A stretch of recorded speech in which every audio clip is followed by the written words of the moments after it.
tote bags. They're really useful. Lots of people have been making them lately. We have a wonderful tutorial done by Jenny Doan about how to make a basic tote bag. This was the first one that I made with using 12 charm squares from a charm pack. And I thought that was a little bit on the small side, so that's why I went to the little bit bigger that has 9 on each side, and so you need 18 charms for that. And then I decided, well, you know what, I would love to use this for a purse, but I have to have a zipper in my purse. I do not want my stuff to be exposed, my very valuable stuff. So I put a zipper. This is one that has the zipper that I've used as a purse. This is what it looks like closed. You can close it all the way. And it doesn't affect the shape of the tote to put that zipper in. It just really works out well because then your wallet and your personal things that are in the purse are secure. I'm going to show you the basic construction of the tote, but not all the details about sewing the actual outside of it. Here I've started with my 12 charm squares and I've started sewing them together, and I will be putting them together with a base after I sew the charms together.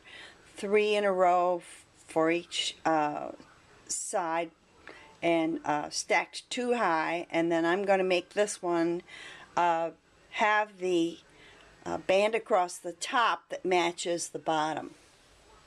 I've sewn my 6 pieces together, 3 in each row, and then I pressed my seams so that the seams on one are going this direction and on the other are going this direction. Now I'm going to go ahead and I'm going to put a little pin right there.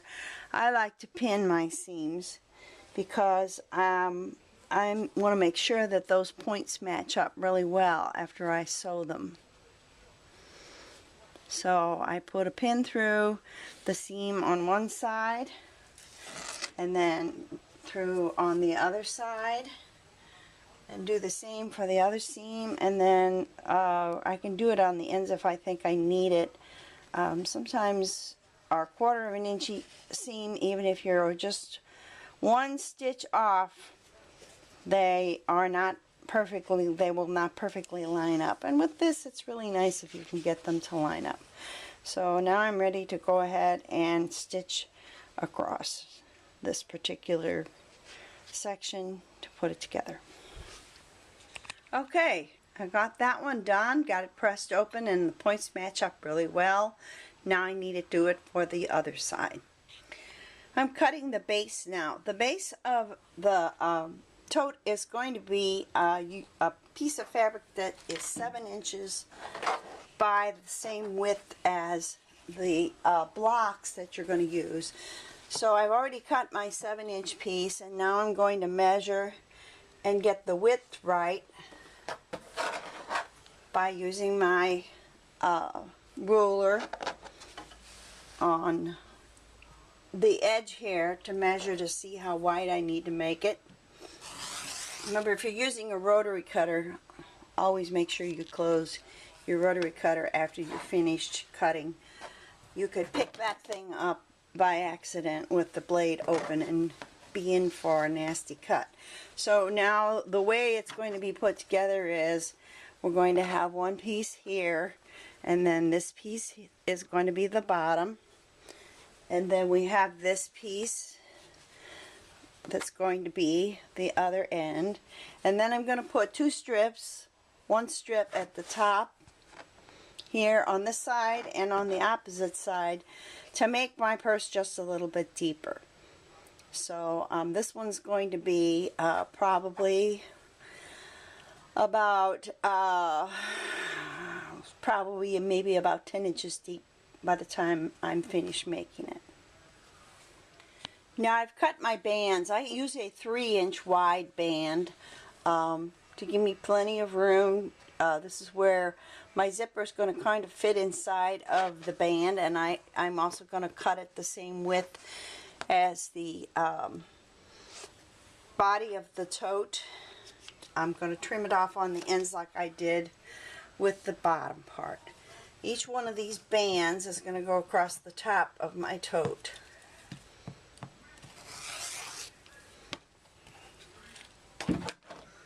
So it's going to kind of look like this at the top, and then it'll also have that about that much showing of the bottom of the purse. So now my next step is going to be to sew these bands, one at the top of this piece. My base material gets sewn here, and then I'll do the same thing on the other side. So this band here, and sew that piece to the bottom of this side, so I have one great big long rectangle when I'm finished. The next step is going to be to set up the tote bag for quilting it. I have the whole bag sewed together, and it's nice and flat. I kind of trimmed off the edges so that everything would be very flat.